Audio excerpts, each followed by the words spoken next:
Eu quero compartilhar com vocês algo da parte do Senhor, uma palavra para refletirmos.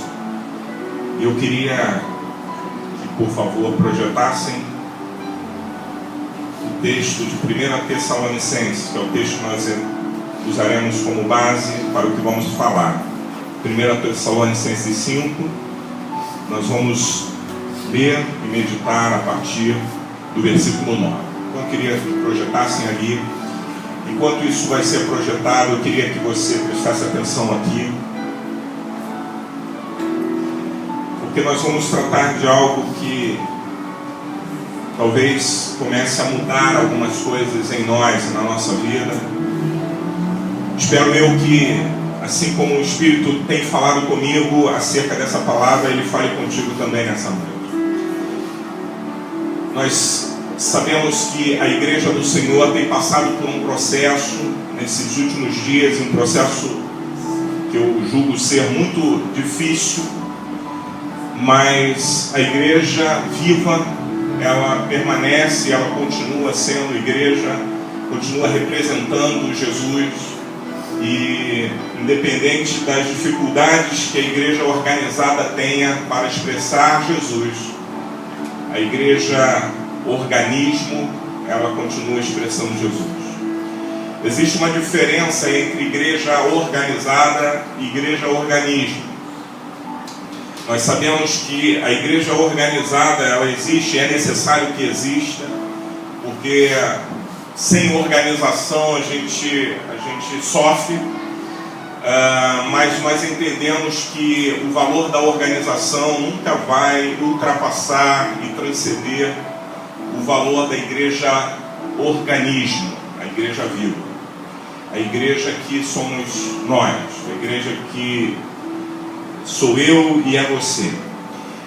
E eu queria falar um pouco disso porque a igreja organizada, ela cresceu muito, mas a igreja organismo nem tanto.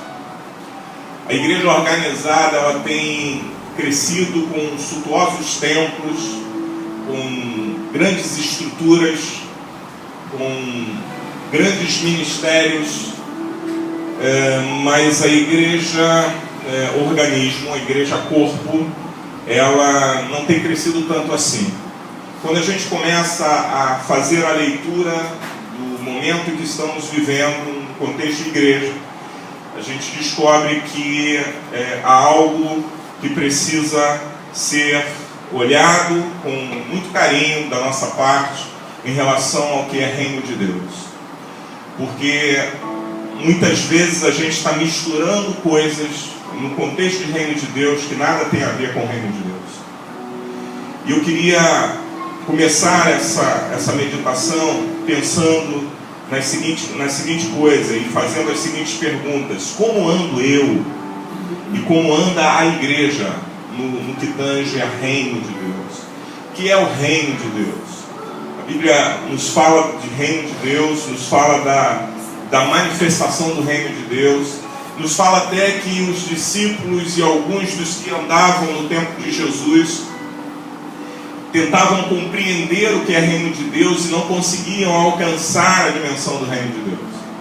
Houve um tempo e um momento em que Jesus foi interrogado pelos fariseus sobre quando viria o reino de Deus.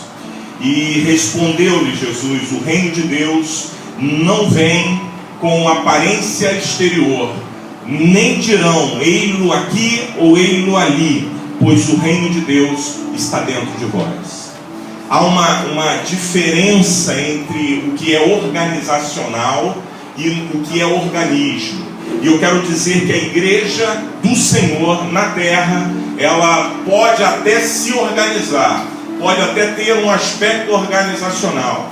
Contudo, a igreja do Senhor na terra, representada, ela é um organismo vivo, ela é um corpo, ela é uma igreja que é viva, é poderosa, é viva, é diferente de uma organização.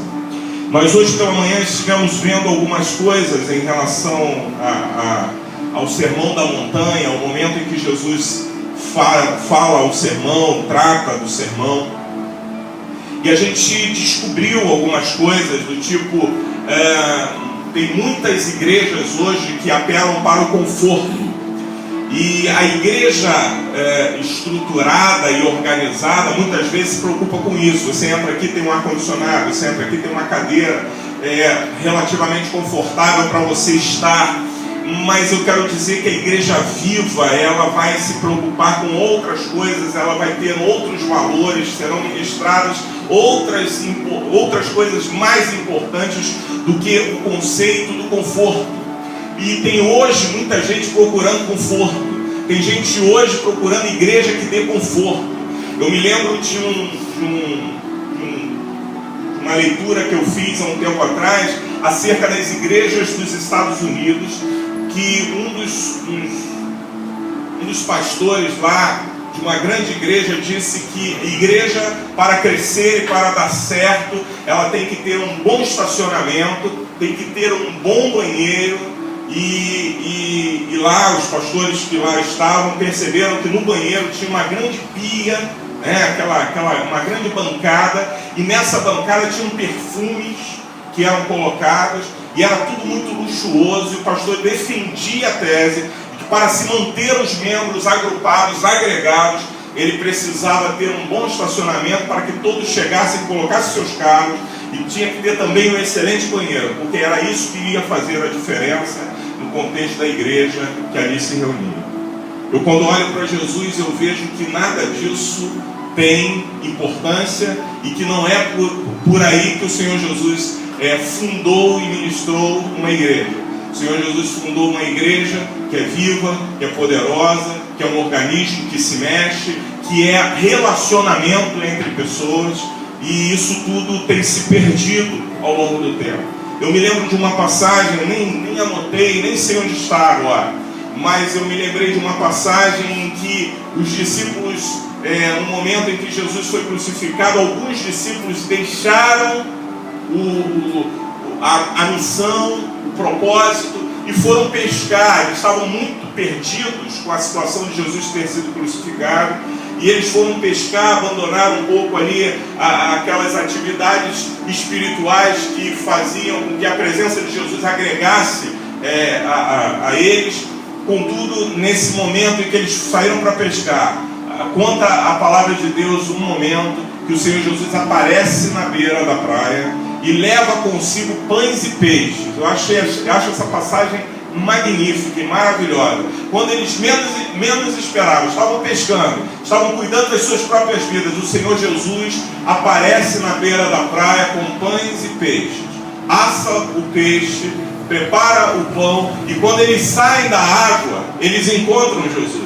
E Jesus fala assim: vocês também têm peixes aí? Traga os seus peixes que vocês têm, coloque aqui sobre essa grelha, vamos assar esses peixes, vamos comer juntos. E já tinha peixe pronto para os discípulos. Quando eu olho para isso, eu vejo que o contexto e o sentido da igreja é relacionamento entre pessoas, entre irmãos, entre nós e Deus. E isso precisa ser construído na igreja. Muito mais importante do que termos estacionamento. Nós aqui, infelizmente, não temos estacionamento. Se tivéssemos também seria bom. Nós não temos. Você vai deixar seu carro lá fora e é possível até que ao voltar ele seja roubado, porque são situações da vida inerentes ao nosso tempo. Nós nem temos um bom banheiro, mas nós temos a presença do Senhor e nos encontramos com a igreja, que é a igreja que vive o Evangelho de Jesus. Se você entrou nesse lugar querendo conviver com os teus irmãos, você está no lugar certo, porque aqui nós somos pessoas e gente que busca o Senhor e que quer se relacionar com o outro de maneira equilibrada, responsável, amando uns aos outros, porque foi isso que o Mestre ensinou para a gente. Eu queria ler as expressões de Paulo escrevendo aos irmãos de Tessalônica, quando ele diz: mas irmãos, acerca dos tempos e das estações, não necessitais de que se vos escreva, porque vós mesmos sabeis muito bem que o dia do Senhor virá como ladrão de noite. Pois que, quando disserem a paz e segurança, então lhes sobrevirá repentina destruição, como as dores de parto, aquela que está grávida, e de modo nenhum escaparão.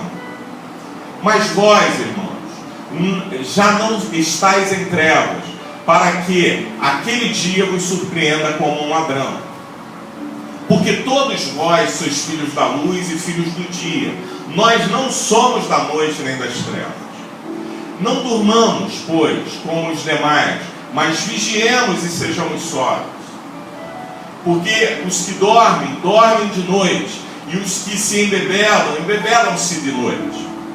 Mas nós, que somos do dia, sejamos sóbrios, vestindo-nos da couraça da fé e do amor, e tendo por capacete a esperança da salvação. Aí, a partir do 9, o apóstolo Paulo diz coisas assim, célebres, acerca daquilo que nós chamamos de igreja. Ele diz: porque Deus não nos predestinou para a ira, mas para a aquisição da salvação por nosso Senhor Jesus Cristo. Você tem fé nisso, meu irmão? Amém? Vamos lá, continua aí. Que morreu por nós, para que, quer vigiemos, quer durmamos, vivamos juntamente com Ele. Agora ele diz o seguinte: por isso, exortai-vos uns aos outros, e edificai-vos uns aos outros, como também o fazeis. E rogamos-vos, irmãos, que reconheçais os que trabalham entre vós, e que presidem sobre vós no Senhor, e vos admoestem, e que os tenhais em grande estima e amor, por causa da sua obra. Tende paz entre vós.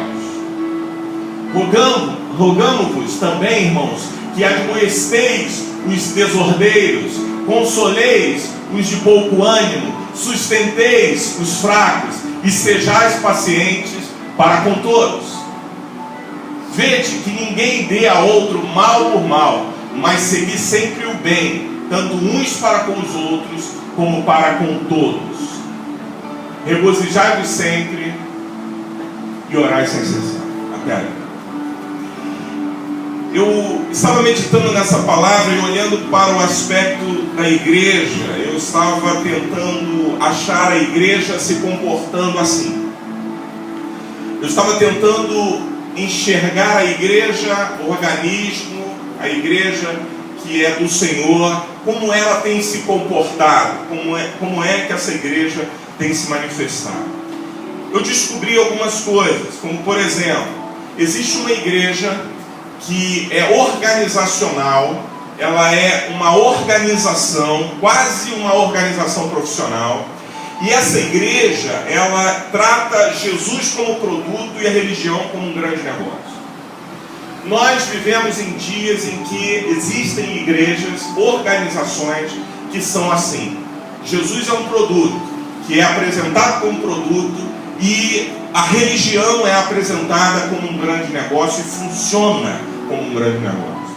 A igreja que Paulo se relata aqui e trata, que é a igreja de Tessalônica, ela não é uma igreja com um potencial organizacional grande. Ela não é uma igreja suntuosa no contexto de templos e de organização e de conforto, e nada disso. Mas é uma igreja que Paulo admoesta que viva conforme os parâmetros e padrões que o Senhor Jesus quer que a igreja viva. E quando eu olho para isso, eu sinto-me desafiado a viver esta igreja, apesar de nós também termos um pouco de organização, porque é quase que impossível não nos organizarmos. O lado da organização, ele é caro, ele custa, ele demanda dinheiro, mas o lado da igreja como organismo, ela nada custa, porque tudo que ela custou foi pago na cruz do Calvário por Cristo Jesus. Então, quando Paulo vai se referindo à igreja, ele vai dando alguns conselhos e vai implementando alguns conceitos que passam pelo seguinte. Ele diz no versículo, eu quero a partir do versículo 9 dizer o seguinte: porque Deus não nos destinou para a ira, mas para alcançarmos a salvação por nosso Senhor Jesus Cristo. Paulo começa a dizer algo que muitas vezes a igreja, a organização, está tentando dizer outra coisa. Vocês estão condenados, vocês estão sendo levados à ira, porque vocês estão fora do contexto igreja e organização. Então venha para a organização, porque se vocês não vierem para a organização, vocês serão condenados pela ira. E aí o apóstolo Paulo diz que nós não somos mais destinados para a ira, mas para alcançarmos a salvação por nosso Senhor Jesus Cristo. A igreja organismo apresenta a salvação em nosso Senhor Jesus Cristo. É óbvio que o contrário disso, quando você rejeita a salvação, você certamente estará destinado à ira. Mas o que a igreja precisa anunciar não é somente a ira e a condenação. A igreja precisa ser permeada de amor, a fim de anunciar a salvação em Cristo Jesus. E eu tenho que ser capaz de dizer para o meu irmão, ainda que ele seja muito errado, ainda que ele esteja em alguns momentos trilhando caminhos totalmente equivocados, eu preciso dizer para ele que Jesus morreu para salvá-lo, e que a salvação vem através de Jesus, porque a igreja funciona para anunciar a salvação de Cristo Jesus. A outra coisa importante que Paulo vai dizer é que nós devemos ter um relacionamento que gere vida e que gere gente saudável. O que acontece muitas vezes é que a igreja se organiza de formas que o irmão não conhece o outro. Você entra numa grande igreja, normalmente uma igreja muito grande, as pessoas pouco se falam, e quando se falam em grupos pequenos. E elas não se conhecem, e muitas vezes nem se cumprimentam, por mais estranho que isso pareça. Mas o apóstolo Paulo diz que a igreja que funciona como organismo, ela tem uma maneira, um modus operandi, que é de exortar uns aos outros. E essa palavra exortação, em outra versão, fala de animar uns aos outros. E como igreja, vivendo como igreja, a preocupação da igreja não tem que ser desanimar ninguém. O papel da igreja é animar. O papel da igreja é exortar no sentido de permaneçam. Tem um texto bíblico que diz o seguinte: olha, estimulem uns aos outros a permanecerem firmes na fé, ainda mais agora, e a não abandonarem as suas congregações, ainda mais agora que vedes que o tempo já está no fim.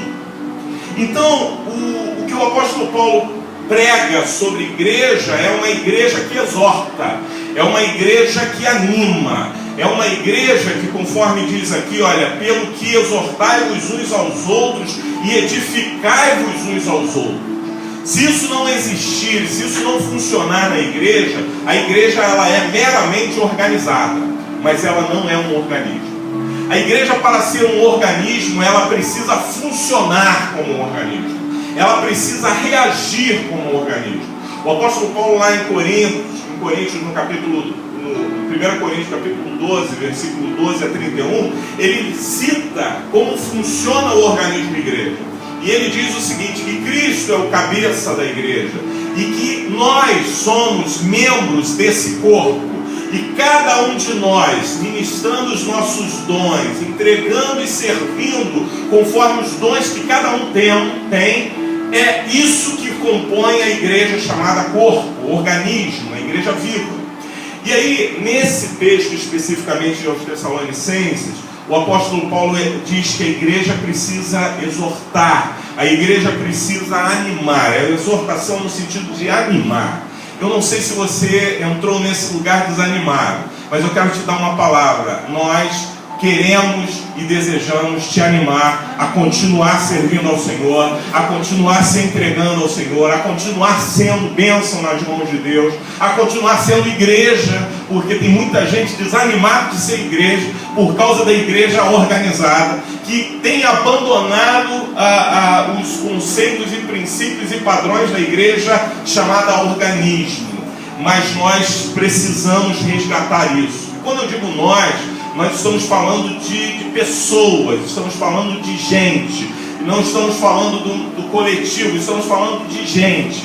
E gente que admoesta, gente que anima, gente que exorta, gente que edifica. E a edificação em outra versão está dizendo que ajuda. Essa gente é a gente que se preocupa e liga. Essa gente é a gente que vê você triste, apesar de você não ter dito que está triste. Ela olha nos seus olhos e é capaz de perceber a tua tristeza e tenta animar você, e tenta ajudar você, e se coloca como canal de Deus para abençoar você. E o que Deus quer e espera que a sua igreja seja na terra, antes de ser qualquer coisa para o mundo, ela precisa ser para dentro de si mesma uma igreja que anima, uma igreja que ajuda, uma igreja que levanta, uma igreja que fortalece, uma igreja que está junto, uma igreja que senta para comer, uma igreja que senta para orar, que ajoelha para orar, uma igreja que conversa, uma igreja que onde há diálogo, onde há amor, onde há unidade, onde há união, porque é essa igreja que o Senhor Jesus quer que esteja na terra representando a Ele. Quando isso começa a acontecer, a igreja começa a ser corpo, irmão. Começa a ser um organismo vivo. Quando nós estamos enfraquecidos e temos alguém, porque isso acontece com todos. Eu não sei quantas vezes já aconteceu com você, mas comigo aconteceu muitas vezes na minha caminhada de fé. Em muitos momentos da minha caminhada de fé, eu estive entristecido, chateado, enfraquecido muitas vezes. E como foi bom receber um abraço quando cheguei na comunidade de fé da qual eu faço parte. Receber um abraço. Não precisaram nem falar muito. Eu ouvi um pastor que ele dizia o seguinte: às vezes as pessoas ligam para a gente e estão tão aflitas que elas, ao ligarem, começam a falar. E elas falam. E aí no final você diz: é isso mesmo, mas o Senhor vai te fortalecer, o Senhor vai estar contigo. E você não falou muita coisa, mas aquilo que você falou, ou só o fato de você ter parado para ouvir, foi o suficiente para curar ela. E aí a pessoa diz: pô, muito obrigado por tudo que você fez, pela ajuda que você me deu. E você fica se perguntando: mas o que eu fiz? Em que eu ajudei? Porque eu não falei quase nada, eu não disse quase nada. Mas o fato de ter sido alguém usado por Deus para ouvir, para se colocar, para escutar, é suficiente. Porque eu quero falar isso porque há um componente espiritual nisso. Se a palavra de Deus nos estimula a nos exortarmos e nos animarmos uns aos outros, a edificarmos uns aos outros, no sentido de ajudarmos uns aos outros, quando você se coloca nessa posição, há um componente chamado Espírito Santo, que atua na tua vida e que está entre você e a pessoa na qual você está ajudando, ou próximo, ou ouvindo tão somente. E Deus começa a fazer uma obra linda que você não é capaz de fazer. Tem coisas que eu recebo no meu gabinete, pessoas que vêm trazer coisas que eu fico, enquanto estou ouvindo, eu procuro ouvir com bastante atenção para discernir o que está acontecendo. Mas enquanto eu estou ouvindo, eu estou dizendo: Deus, tem misericórdia, me fala alguma coisa para eu dizer para essa pessoa. E muitas vezes não é dizer, muitas vezes é ouvir. E enquanto nós estamos ouvindo, nós estamos praticando aquilo que a igreja viva e o organismo vivo faz, que é ajudar e animar, que é coisa rara hoje em dia. Quantos aqui já foram ajudados e animados por alguém no contexto da igreja? Não é bom, não é gostoso? Quando nós estamos sofrendo, quando nós estamos para baixo, quando a angústia veio, quando o dia mal bateu a porta e nós estamos chateados, aborrecidos, parece que não tem solução, parece que não tem caminho, e de repente o Espírito de Deus coloca alguém. Coloca alguém na nossa vida, coloca alguém no nosso caminho. Esse alguém é de Deus, pode não ter muitas habilidades, porque também não tem a necessidade de você conhecer tanto, mas tem a necessidade de você estar disponível para Deus. Deixa eu falar uma coisa para você. Você que faz parte da igreja do Senhor, você precisa estar disponível para Deus usar você para sarar e curar pessoas que às vezes estão do teu lado e você não sabe que estão precisando de ajuda para serem curados e sarados. O apóstolo Paulo continua dizendo o seguinte: ora, rogo-vos, irmãos, que reconheçais os que trabalham entre vós, presidem sobre vós no Senhor, e vos admoestam, e que os tenhais em grande estima e amor por causa de suas obras. Essa parte do texto eu quase pulei.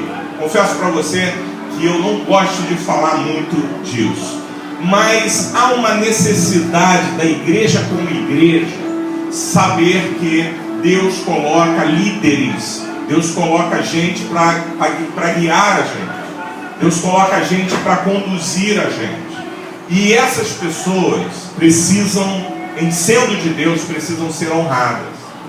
O que muitas vezes acontece, irmãos, é que a liderança da igreja, chamada igreja organizada, ela tem se corrompido e se perdido tanto, que também, juntamente com isso, tem perdido o respeito. Quando se fala de pastor, hoje, eu há um tempo atrás fui comprar um carro, e fui financiar um carro. E quando eu fui financiar o carro, eu fui financiar com um amigo, e esse amigo disse para mim assim: o que você é? O que você faz? E aí quando ele me perguntou isso, eu falei assim: olha, eu trabalho com transporte e eu sou pastor. Aí ele falou: não, pastor tu não pode botar. Eu falei: mas por quê? Porque senão você vai ser reprovado, a sua ficha vai ser reprovada. Eu falei: como assim? Mas eu não estou com meu nome sujo. Ele falou: se você colocar pastor, ele reprova a tua ficha. Então, por causa disso, e por causa de muitos episódios ligados a líderes, as coisas estão ficando mais difíceis. Mas o apóstolo Paulo orienta que uma igreja que quer ser viva, que quer ser organismo, ela não só anima, né, e exorta uns aos outros, como ela também edifica uns aos outros, como ela também honra os seus líderes. Ela consegue enxergar na pessoa daquele que lidera, ou daqueles que lideram, alguém de Deus que está buscando instruí-los no caminho. E por isso eles devem ser considerados, e por isso eles devem ser amados, e por isso eles devem ser respeitados.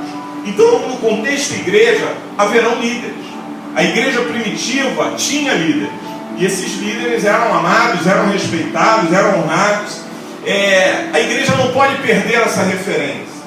O que tem acontecido muitas vezes é que aquilo que denigre tem se sobressaltado sobre aquilo que é benéfico, sobre aquilo que abençoa. E muitas vezes nós generalizamos e dizemos: está tudo errado, está tudo ruim. Mas eu quero te dizer que Deus, até a sua palavra diz: eu levantarei pastores segundo o meu coração. E é necessário que haja liderança na igreja organizada e na igreja orgânica, né? Na igreja organismo. E nós precisamos honrar os nossos líderes. Deixa eu abrir um parênteses para dizer algo para você. Na minha caminhada de fé, eu estou hoje com 48 anos. Desses 48, pelo menos 43 eu vivi dentro do Evangelho. Uns 5 anos eu fiquei fora do Evangelho. Mas durante os 43 anos de Evangelho que eu tenho, eu sempre procurei honrar os meus líderes.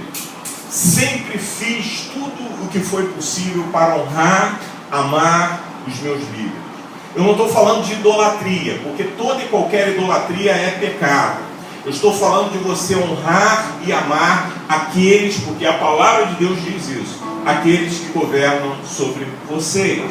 E eu tive isso desde a época que convivi na igreja do meu pai. Meu pai foi pastor, está vivo, mas é um pastor hoje já jubilado. E eu sempre procurei honrá-lo, não só como pai, mas como pastor. Depois Deus me levou para um outro ministério, e naquele ministério eu tinha também pastores e líderes, e eu os honrava. Eu não ficava procurando os defeitos desse líder e desse... Eu queria honrá-lo, porque é isso que a Bíblia diz. Nós temos que fazer isso, é honrá-los. E Deus me honrou também com isso. Essa atitude, esse comportamento, no fundo, traz honra e bênção para cada um de nós. E o apóstolo Paulo continua falando sobre a igreja, e ele fala sobre o contexto da liderança, e ele diz o seguinte: tende paz entre vós. É algo que a igreja precisa viver. Deixa eu falar uma coisa: se você está tendo problemas com o teu irmão, procure ter paz. O que a Bíblia diz é o seguinte: não seja você um ferro para ferir. Tende paz com os teus irmãos, tende paz entre vós.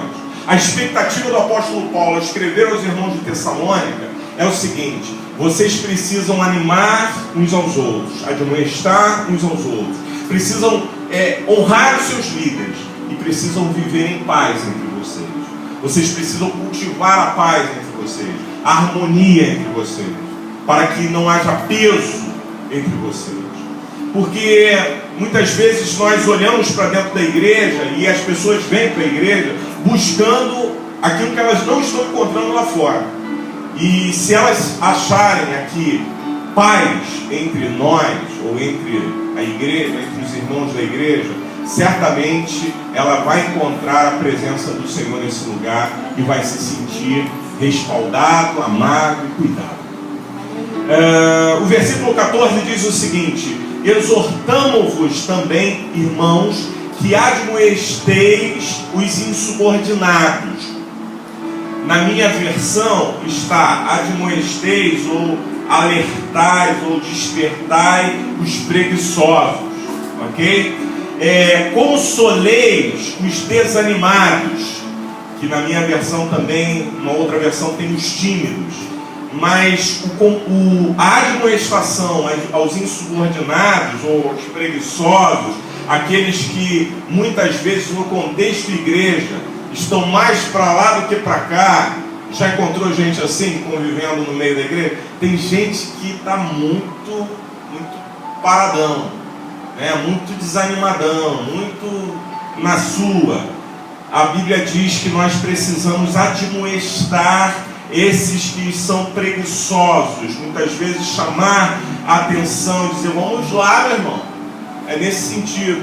Não é no sentido de ficar apontando o dedo, percebe? Que muitas vezes é isso que se assume dentro da igreja. Você não faz nada, eu que faço tudo, eu tenho que fazer tudo porque você não faz nada, ninguém me ajuda, eu venho para cá, vou limpar a igreja, mas ninguém vem para me ajudar.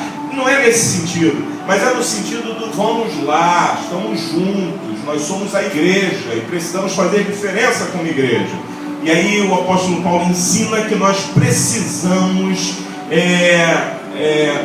alertar os que estão desanimados, os que estão se perdendo na preguiça, e consolar aqueles que estão desanimados. Eu encontro pessoas na caminhada, muitas vezes desanimadas. Se você encontra também, é uma grande oportunidade de você fazer a diferença na vida dessa pessoa. Sabia disso? Você pode fazer a diferença na vida do desanimado. Dá uma olhada para o lado aí agora. Vê quem está sentado do teu lado. É possível que essa pessoa que você viu esteja bastante desanimada e tenha entrado aqui muito desanimada. Eu não vou repetir a liturgia que muitos pastores e líderes fazem quando está pregando. Diz aí para o seu irmão: não diga não. Mas olha para ele de novo. Olha aí para a pessoa que está do lado. Se estiver desanimado, esse teu olhar com esse sorriso que você deu agora vai ser suficiente para dar um gás, para dar um combustível, para dar uma gasolina no cara. E o importante é isso. É esse contexto de igreja. A igreja precisa fazer isso. Sabe quando você passa pelo teu irmão e não olha para ele? Você está deixando passar a oportunidade de consolar o desanimado. Irmão, não passe por mim sem olhar nos meus olhos. Olhe nos meus olhos. Fale comigo. Eu conheço um irmão que o Hernani trabalha com ele, inclusive, que ele a gente fazia parte de uma comunidade, e eles, por ser poeta da área da música, ele sempre foi muito distraído. E ele chegava na igreja, ele não falava com ninguém. Às vezes você olhava nos olhos dele, esticava a mão para cumprimentá-lo e ele passava direto. Aquilo magoou muita gente, entristeceu muita gente. Aí um dia, o pastor, numa ceia, o pastor disse: olha, se você tem algum problema com o teu irmão, vá até ele agora, procure-o e converse com ele, dê um abraço, perdoe, libere perdão. E aí esse irmão estava lá com o seu violão, bem desligadão, como sempre foi, né? Estava lá com os olhos fechados. Quando ele abriu os olhos, tinha uma fila para falar com ele. E ele se assustou com aquilo e ficou assim meio coisa. E os irmãos muito tristes, muito magoados, por causa do seu jeito. E o jeito dele era esse. Ele passava pensando em canções, passava pensando em outra coisa, não falava, não olhava. E é tão importante o olhar, é tão importante o cumprimento, é tão importante o abraço. O abraço cura. O teu abraço pode curar. A pessoa entra chateada, entra aborrecida, ela recebe um abraço teu, ela é curada com o teu abraço. Creia nisso. E o apóstolo Paulo admoesta, dizendo: olha, consoleis os desanimados. Se você me vê triste em algum momento, console o teu pastor, console o teu irmão, procure o teu irmão, olhe para os olhos dele e fala: meu irmão, tu está precisando de alguma coisa. Eu não tenho prata nem ouro, mas o que eu tenho eu te dou. Em nome de Jesus, se anime, né? É isso aí, é isso que o apóstolo Paulo ensina. E ele diz: ampareis os fracos e sejais longânimo para com todos. Olha que coisa. Ampare os fracos. Bota o teu ombro para amparar aquele que está fraco, que está precisando. Quantas vezes você já fez isso, meu irmão? Igreja é isso. Igreja não é você sentar num templo de domingo em domingo, ou nos encontros que tiverem na igreja, participar do louvor, ouvir a palavra, ir embora para casa e nada acontecer com você. Se estiver sendo dessa forma, você está numa igreja e está sendo igreja organizada. Aquela igreja que oferece conforto, mas não oferece confronto. Mas o apóstolo Paulo, ensinando a ser igreja, ele diz: olha, vocês precisam amparar os fracos.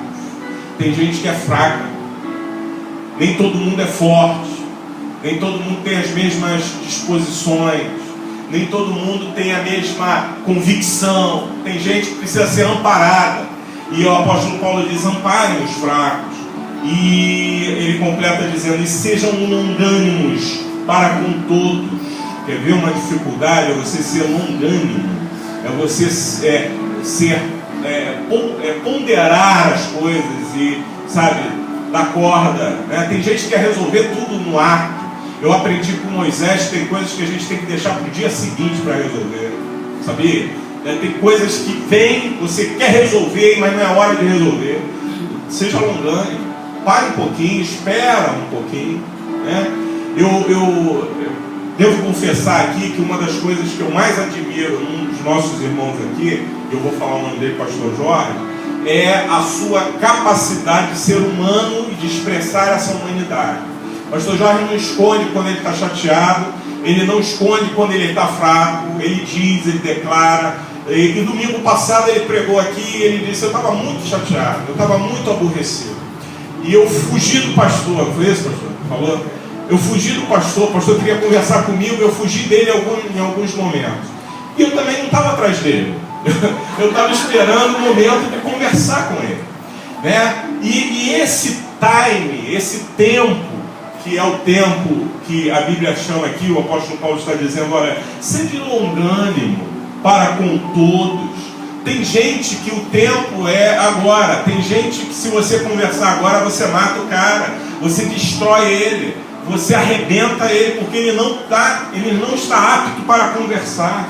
Então espere o tempo de Deus, espere Deus agir, espere, não tenha pressa para resolver as coisas com o teu irmão. Muitas vezes a gente quer resolver as coisas da forma errada e no tempo errado. O que acontece é que Paulo ensina a sermos longânimos para com todos, para termos paciência para com todos. e tratarmos as coisas com certa paciência. Moisés foi afrontado em seu ministério, e naquela afronta Moisés ficou muito chateado, muito aborrecido. Sabe o que Moisés disse? Amanhã nós vamos resolver esse assunto. Amanhã nós nos reuniremos e veremos com quem Deus está. Nesse momento não é hora da gente discutir. Talvez porque Moisés, na sua sabedoria, estivesse sendo longânimo para com aqueles que estavam afrontando naquele momento, e ele precisava de um tempo para si mesmo, para se curar. E às vezes a gente precisa disso, a gente precisa de um tempo para se curar. Se você brigou na sua casa com o seu marido e você quer resolver logo, se der para resolver logo, amém, meu irmão. Se tiver tudo tranquilo e favorável, né, para resolver logo, que seja.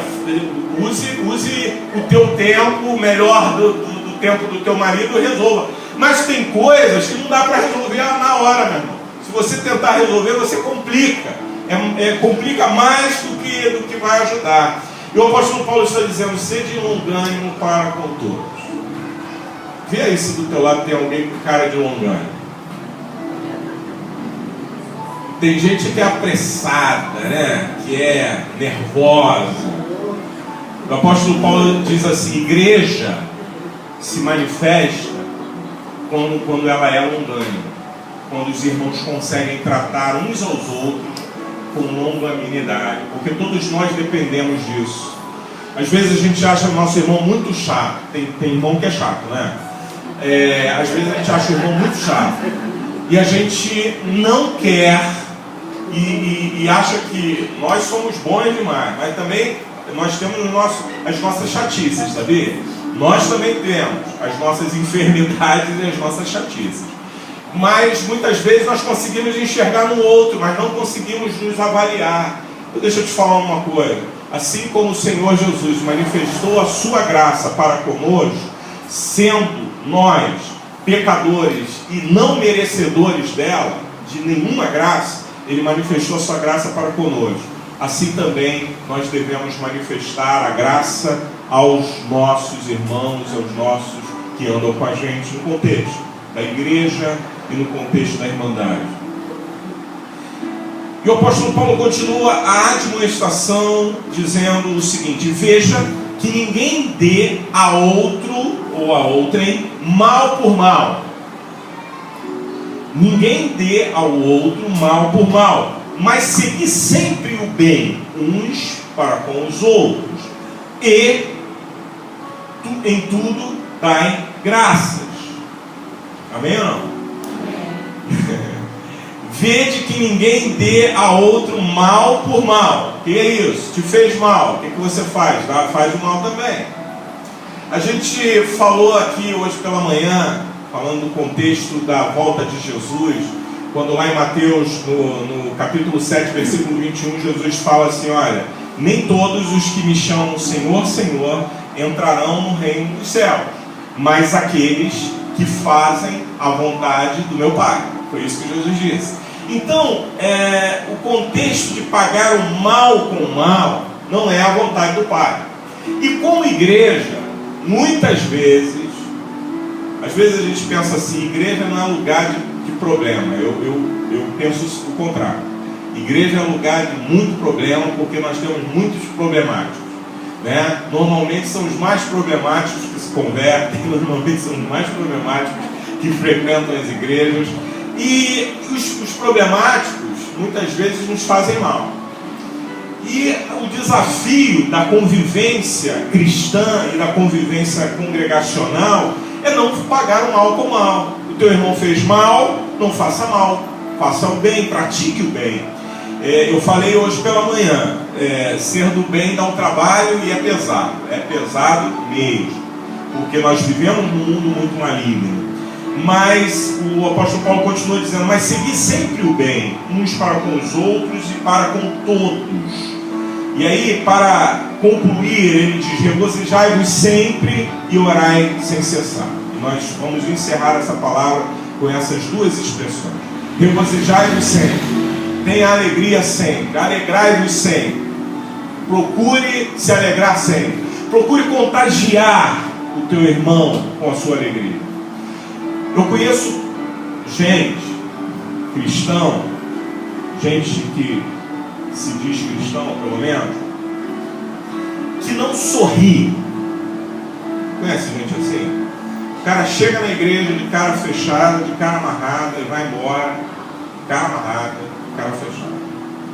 O pastor não precisa contar piada para você rir, mas você precisa se regozijar. Quando você está num ambiente chamado igreja, existem grandes e bons motivos para você se regozijar.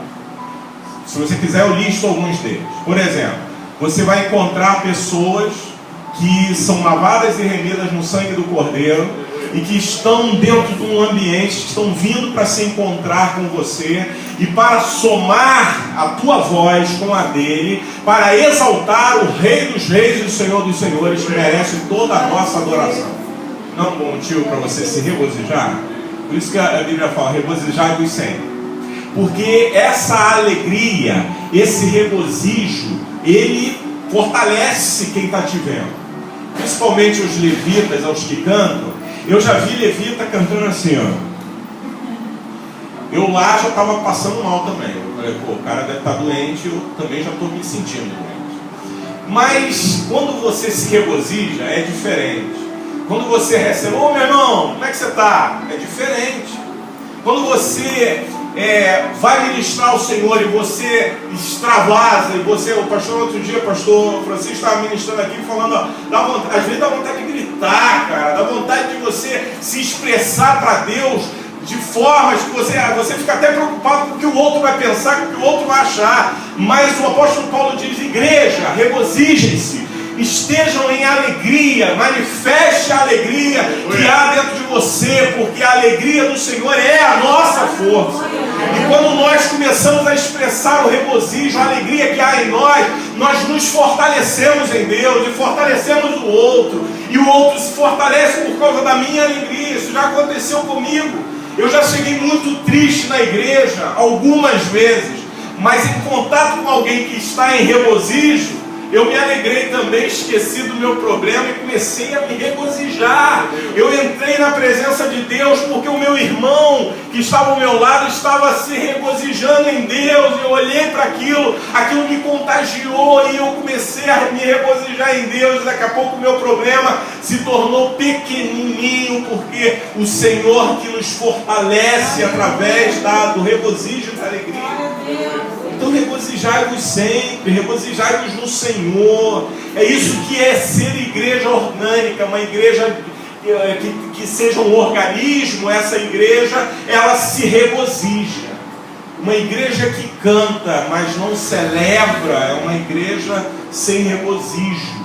Os nossos louvores têm que estar impregnados de regozijo, ainda que sejam louvores de adoração, aquele louvor mais tranquilo e calmo que você possa estar cantando, ou um louvor congregacional que seja bem lentinho, bem devagar. Ainda que seja assim, você tem a capacidade e a condição de se regozijar, porque ainda que o louvor seja bem tranquilinho, nele estará inserido um contexto de adoração ao Senhor, e esse é um grande motivo para você se regozijar.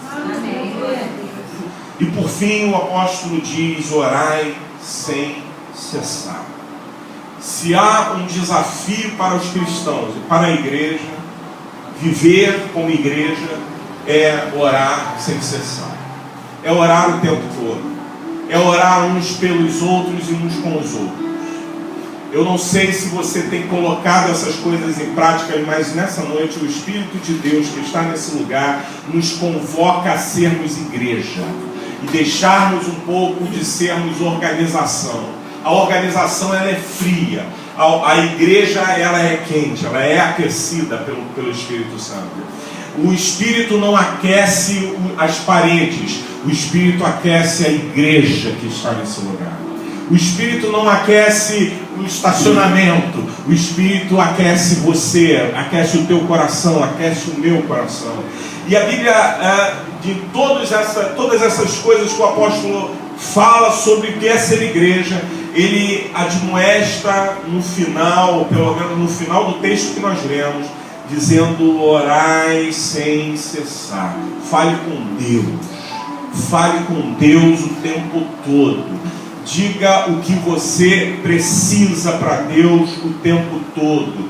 Dê graças a Deus o tempo todo. Essa semana eu sofri um incidente com a minha família que poderia ter sido algo muito grave. No momento a minha esposa falou assim: meu dia acabou por causa do incidente. E aí a gente ficou chateado, sim, mas nós estávamos indo para uma reunião de pastores. Eu estava vindo para esse lugar aqui, para a reunião de pastores do Ministério Novo Tempo, e nós viemos e participamos da reunião, e depois fomos embora. Aquele incidente me atrapalhou de algumas coisas, principalmente de continuar a trabalhar naquele dia, e eu fui embora e tal, e na parte da tarde, já que eu não podia sair para trabalhar, eu fui descansar. E aí deitei para descansar e orei ao Senhor e falei: Deus, às vezes as coisas acontecem com a gente não consegue compreender por quê. Por que a gente bate com o carro? Por que às vezes a gente fica doente? Por que às vezes essas coisas acontecem? Por que nós somos agredidos? Por que às vezes alguém que a gente ama nos atinge, nos fere? E aí eu estava deitado lá pensando, e aí me veio uma expressão que eu aprendi há muito tempo atrás no meio corporativo onde eu trabalhei, que a gente tem duas maneiras de ver isso aqui: um copo cheio, meio cheio ou meio vazio. E aí eu estava olhando para essa situação que me aconteceu, e eu falei assim: Senhor, eu preciso te dar graças pelo que aconteceu, porque apesar disso que aconteceu foi tão chato para mim, mas a minha família poderia ter sido atingida, e não foi. Minha família está totalmente íntegra, ninguém se machucou, está todo mundo bem. E aí eu falei assim: além disso, eu queria trabalhar na parte da tarde, e eu fui impedido de trabalhar. E aí me veio ao coração que naquela tarde ou na noite daquele dia poderia me acontecer algo muito grave, e Deus estava somente me poupando de algo muito terrível que poderia vir depois. E aí eu falei: eu teria que agradecer a Deus, eu tenho que aprender a dar graças a Deus o tempo todo, olhar para a minha vida e saber que nenhuma folha da árvore cai se não for por autorização do Senhor dos Senhores. Vou falar uma coisa para você que agora está me vindo com algo de Deus para te dizer. Nem tudo que acontece na tua vida que você atribua como algo ruim, de fato é ruim. Tem coisas que parecem ser muito ruins, mas talvez Deus esteja te direcionando a algo muito bom, ou protegendo a sua vida e te guardando de coisas muito melhores, sabe? De coisas muito piores que poderiam acontecer. E quando eu olho orar sem cessar, é uma expressão que não é que eu tenha que ficar de joelho o tempo todo orando, mas o meu espírito tem que estar ligado a Deus o tempo todo. E em todo tempo eu tenho que estar dizendo para Deus o que eu preciso, o que eu desejo, e colocando a minha vida diante de Deus, colocando a igreja do Senhor diante de Deus, colocando a minha família diante de Deus. Deus requer de nós coisas, irmãos, que às vezes a gente não está se apercebendo. Eu vou falar o que Deus está colocando no meu coração. Muitas vezes nós estamos reclamando da nossa família, mas estamos orando pouco por ela. Muitas vezes nós estamos reclamando de situações e circunstâncias que estão acontecendo na nossa vida, mas estamos orando pouco por isso. E o Espírito de Deus nos fala nessa noite: orai sem cessar. Deus quer ouvir a tua voz, ainda que com gemidos, mas Deus quer ouvir a tua voz. Ore o tempo todo. Agradeça quando tiver que agradecer. Quando Deus te mostrar que o que aconteceu com você é motivo de gratidão, agradeça, mas ore o tempo todo, ligue-se a Deus o tempo todo. Orar significa esteja ligado em Deus o tempo todo, porque esse é o segredo de quem vence. Quando eu estou ligado a Deus, eu estou intercedendo por alguma coisa, ou eu estou agradecendo por alguma coisa, o Senhor está ministrando ao meu favor. Tem coisas que não acontecem porque eu murmuro ao invés de orar. Mas o Espírito que está nesse lugar e que fala à igreja nessa noite, ele diz: orai sem cessar. Ministre ao Senhor, fale com Deus, conte a Deus, diga a Deus. O Espírito quer ouvir as orações dos seus santos. E para encerrar, eu queria que você colocasse, Hernani, por favor, 1 Coríntios, capítulo 12. Nós vamos ler esse texto, encerrar essa palavra e nós vamos orar juntos depois. 1 Coríntios 12, do versículo 12 ao versículo 31, por favor.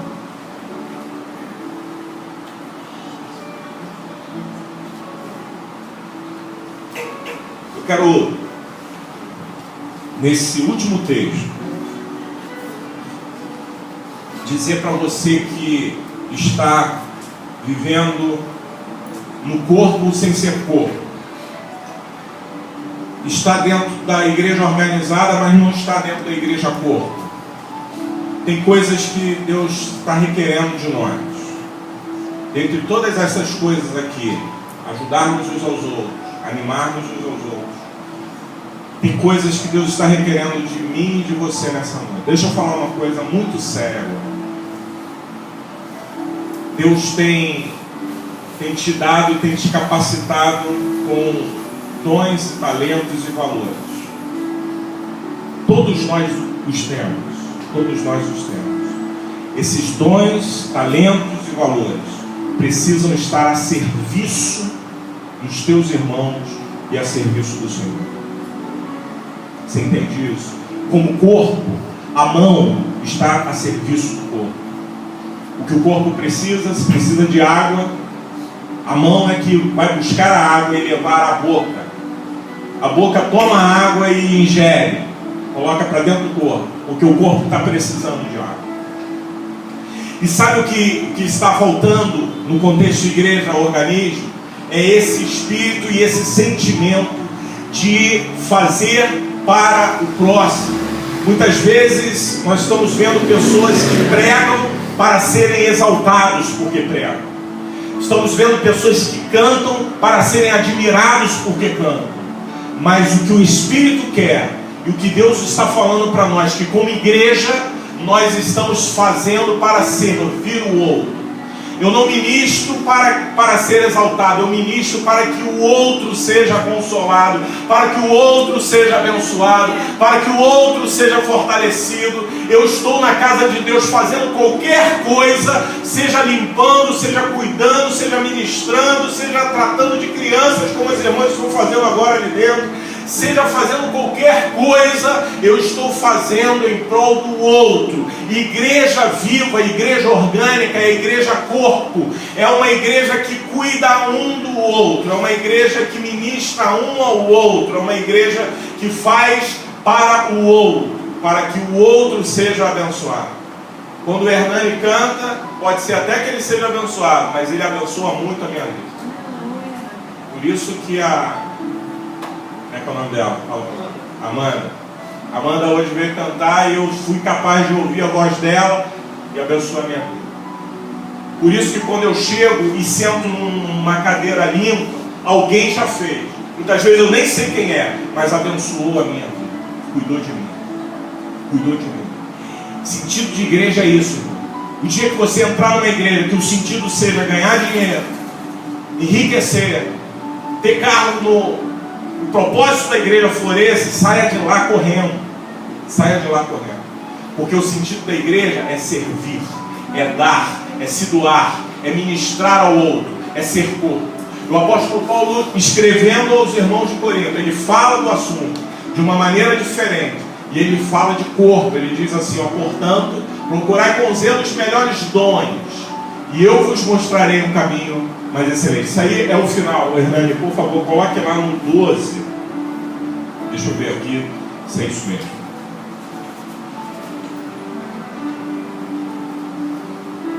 Vamos ler esse texto, versículo 12, por favor. Isso. Porque assim como o corpo é um, e tem muitos membros, e todos os membros, sendo muitos, são um só corpo, assim é Cristo também. Pois todos nós fomos batizados em um Espírito, formando um corpo, quer judeus, quer gregos, quer servos, quer livres, e todos temos bebido de um Espírito. Porque também o corpo não é um só membro, mas muitos. Igreja não é um só membro, não é um pastor. Igreja não é um músico. Igreja são muitos. E muitos ministrando uns aos outros, de formas diferentes, com dons diferentes, com percepções diferentes. Mas se o pé disser, porque não sou mão, não sou do corpo, não será por isso do corpo. Quão importante você é no corpo, meu irmão. Quão importante você é no corpo. Mas pastor, eu não faço muita coisa. Eu não sei fazer muita coisa. Mas aquilo que você sabe fazer, faça-o para o Senhor e para o serviço do teu irmão. Se você fizer isso, você está sendo corpo, você está sendo igreja. E se a orelha disser, porque não sou olho, não sou do corpo, não será por isso do corpo? Se todo o corpo fosse olho, onde estaria o ouvido? Se todo fosse ouvido, onde estaria o olfato? Mas agora, Deus colocou os membros no corpo, cada um deles como quis. Eu vou parar aqui um pouquinho para dizer, sabe que você foi colocado no corpo por Deus e como Ele quis que você estivesse no corpo. Às vezes a gente quer ser alguma coisa que Deus nunca desejou para nós sermos no contexto do corpo. Mas o que Deus colocou você para ser no corpo é porque você vai fazer toda a diferença sendo isso no corpo. Aleluia. Você crê nisso? Você sabia que Deus te levantou e te colocou, te plantou no corpo para que você seja uma bênção no corpo? Aleluia. Seja tu uma bênção no corpo. Seja tu uma bênção no corpo. Não espere que os outros façam. Aquilo que é para você fazer, faça você. Porque foi Deus que te capacitou a fazer. Você tem dons e talentos que são seus, que Deus não deu a mim. Tem coisas que eu gostaria de fazer, não sei fazer, não consigo fazer, não posso fazer. Mas quando alguém faz, abençoa o corpo. Porque o corpo é completo quando os nossos talentos estão à disposição uns dos outros.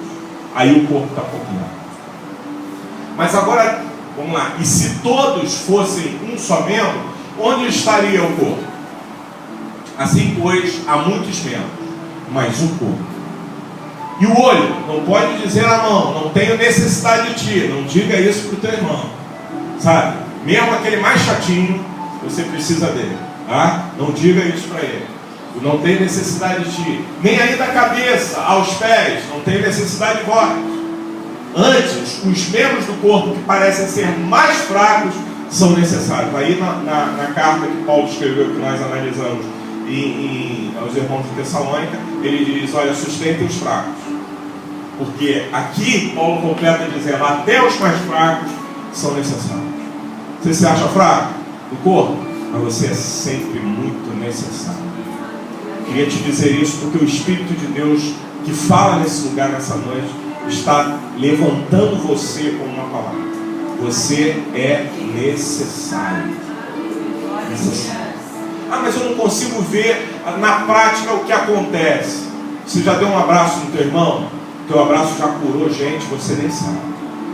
Já olhou nos olhos? Já ministrou olhando nos olhos?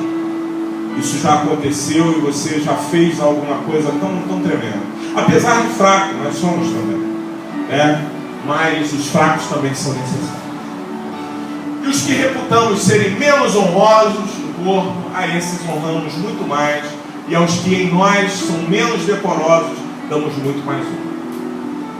Porque os que em nós são mais nobres, não tem necessidade disso, mas Deus assim formou o corpo, dando muito mais honra ao que tinha falta dela. para que não haja divisão no corpo, mas antes tenham os membros igual cuidado uns com os outros. Isso é ser igreja. Eu preciso ter cuidado com os meus irmãos. Eu preciso me preocupar. Eu preciso ligar para ele. Eu preciso saber o que está acontecendo. Tem horas que eu sinto falta de alguém. Eu ligo, mando. Agora que a gente tem a facilidade da internet, com o WhatsApp, meu irmão, se preocupe, ligue. Não fique pensando assim, não, mas só faltou hoje. Não, faz falta. Faz falta. É importante para nós. Demonstre isso em amor. De maneira que se um membro padece, todos os membros padecem com ele. E se um membro é honrado, todos os membros se regozijam com ele. Amém ou não? Amém ou não? Vale para você também isso? Amém? Amém. Vamos lá. Ora, vós sois o corpo de Cristo, seus membros em particular. E a uns pôs Deus na igreja, primeiramente apóstolos, em segundo lugar profetas, em terceiro doutores, depois milagres, depois dons de curar, socorro, governo, variedade de línguas. Porventura são todos apóstolos, são todos profetas, são todos doutores, são todos operadores de milagres. Tem todos os dons de curar, falam todos diversas línguas, interpretam todos. Portanto, procurai com zelo os melhores dons, e eu vos mostrarei um caminho mais excelente. Depois disso aqui, o apóstolo Paulo vai começar a carta do capítulo 13, dizendo: se você fizer e não tiver amor, não serve para nada. Amém? Então, que o Espírito de Deus nessa noite nos conduza a sermos igreja, mas a igreja que expressa Jesus. E a igreja que expressa Jesus tem esses valores e se está pautada nesses valores. Que o Espírito Santo fale ao teu coração, que abençoe você e que você viva a experiência de ser igreja do Senhor nessa terra. Esteja você plantado aonde você estiver, seja igreja. Coloque em prática esses valores, porque fazendo assim, a igreja do Senhor está preservada na terra até a volta do Senhor Jesus. Que Deus abençoe você. Queria chamar o irmão aqui para a gente passar uma canção. Vamos ficar de pé, por favor.